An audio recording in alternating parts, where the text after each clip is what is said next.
അപ്പോൾ നമ്മൾ ഇന്നലെ പറഞ്ഞു നിർത്തിയോടത്തുനിന്ന് തന്നെ നമുക്ക് തുടങ്ങാം.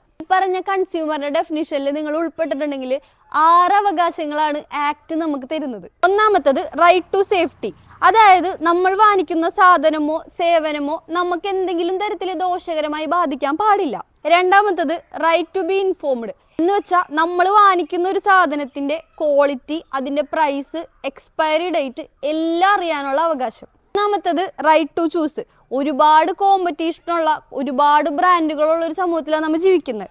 ഇവിടെ ഏതാണ് നമുക്ക് വേണ്ടതെന്ന് തീരുമാനിക്കാനുള്ള എല്ലാ അവകാശങ്ങളും കൺസ്യൂമർക്കുണ്ട്.